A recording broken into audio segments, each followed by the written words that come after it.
If you figure that handsaws are just useless relics from the past, I'd like to try and change your mind on that. I happen to like handsaws, modern handsaws that is. I'm not much of a fan of the old rusty ones that you find in sheds.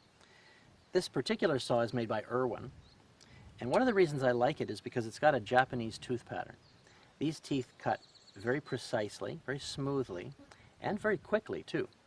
I've got a 2x8 here, construction grade, and I'm going to cut it right through. It should take me about 15 seconds or so.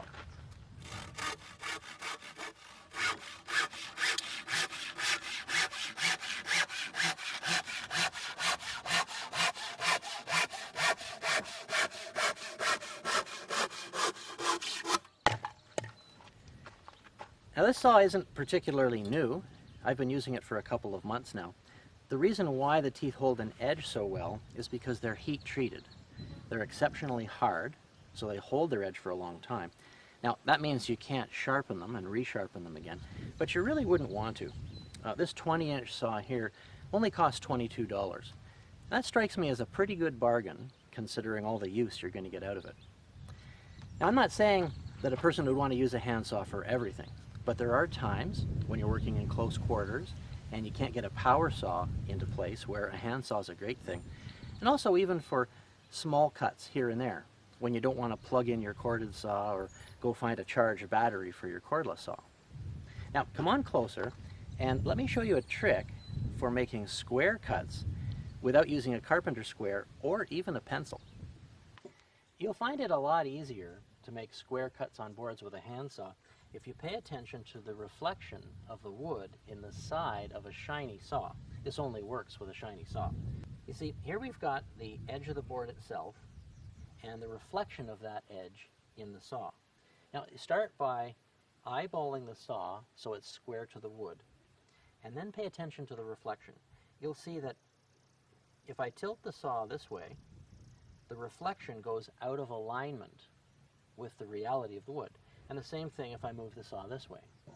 But if I arrange the saw so that the reflection is in perfect alignment with the wood, and I complete my cut like that, I'm going to end up with a pretty accurate cut without the help of a square or a pencil.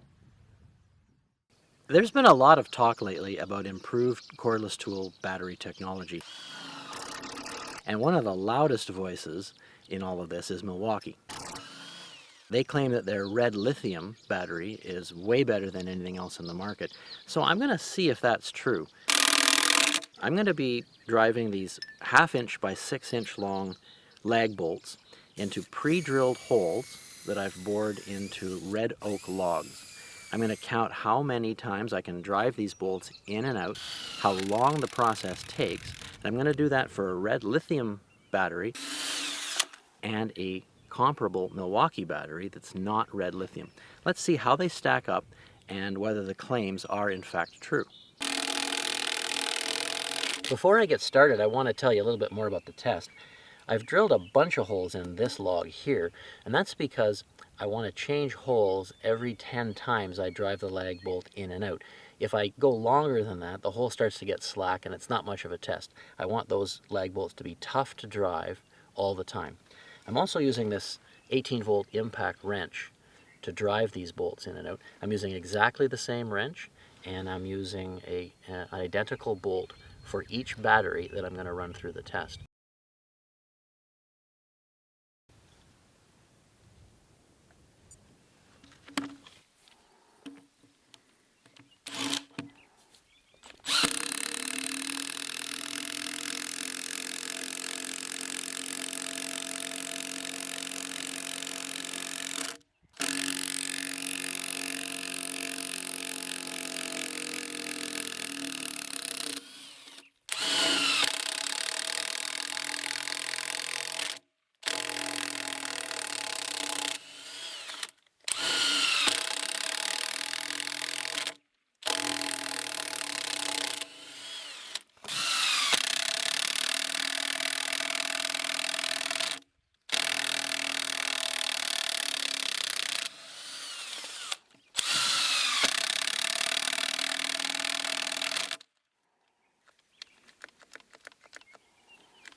Now that we've got the numbers, you can see that the performance of red lithium really is better than a regular lithium-ion battery. In fact, the performance exceeds the manufacturer's claims. Now, granted, this test was much more difficult and strenuous than what you'd put a normal impact wrench through, but it was the same for both.